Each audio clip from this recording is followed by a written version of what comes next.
I've always felt like Valentine's Day has a strange kind of quiet to it. Like the whole city is pretending everything is love, but underneath there's this pressure, this hunger, this need that makes people reckless. I'd been living alone for only a few months. New city, new job, no close friends nearby. And I'd already decided I wasn't going out. No crowded restaurants, no awkward date.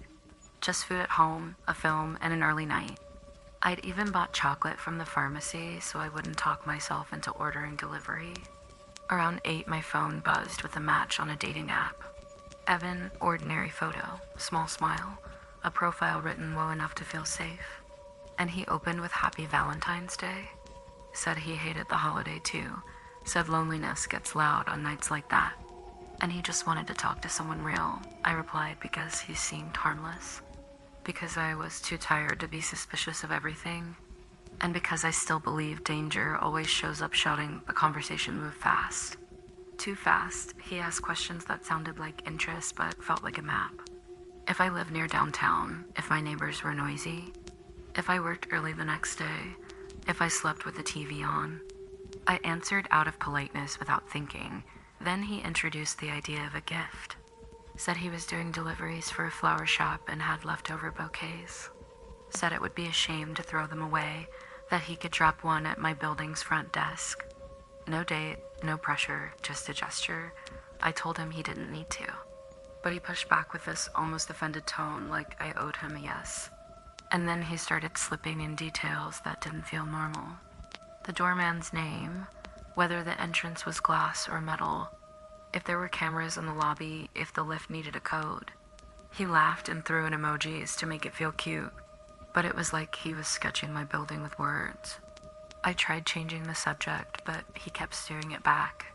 Like the whole conversation was just the road to my door, and I was standing there giving him directions. About 30 minutes later, the intercom rang. I almost ignored it, but it rang again when I picked up. A man's voice I didn't recognize said my full name. Not just my first name, my full name, the way deliveries and paperwork say it.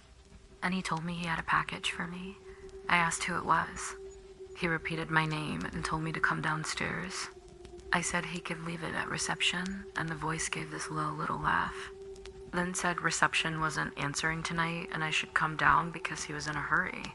I hung up and my phone buzzed at the exact same moment with a message.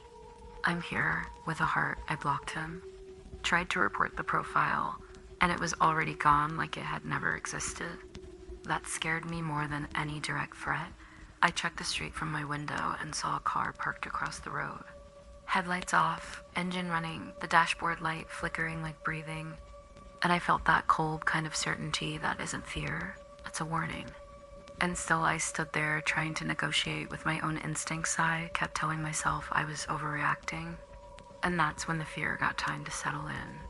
I spent hours stuck in that stupid tension, pacing from sofa to window, from my phone to the peephole, listening to every lift ride like it was a verdict, waiting for something to prove I was being dramatic, until the street went empty and the building took on that colder smell corridors get at night.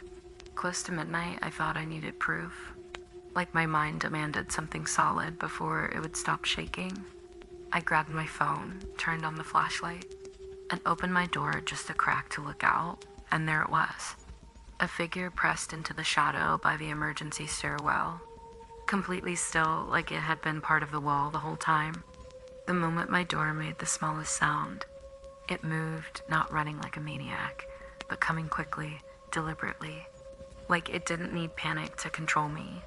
I slammed the door, felt a heavy impact on the other side. Heard breathing too close, and I ran to my bedroom without looking back. I locked the bedroom and shoved the heaviest piece of furniture I had against the door. My hands felt useless, my throat wouldn't work, but I called the police and whispered my address like every syllable could give me away. Then I froze, and what happened over the next few minutes felt endless. I heard slow footsteps in the corridor. Stopping right outside my bedroom, I heard him lean against the door. Not knocking, just pressing into it, like he was listening for my breathing.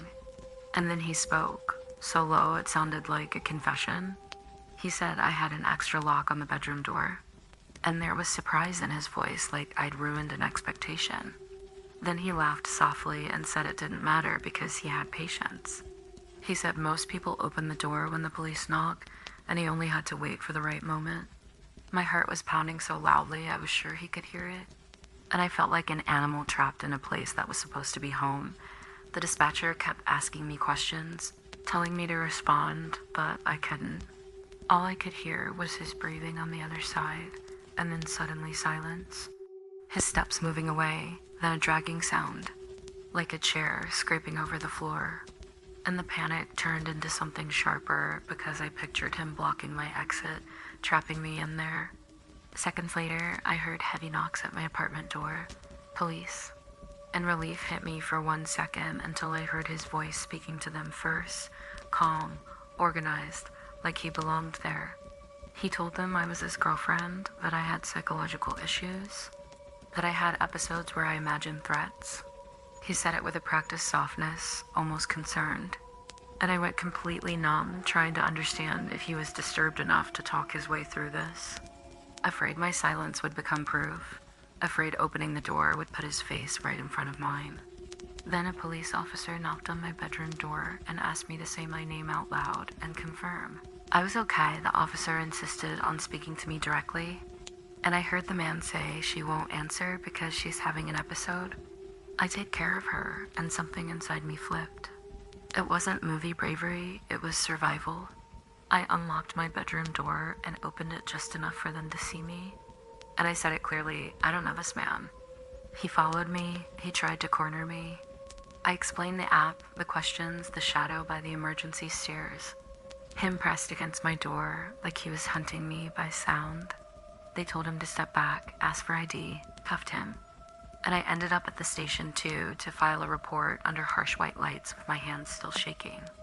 I never saw Evan again, never saw that car again.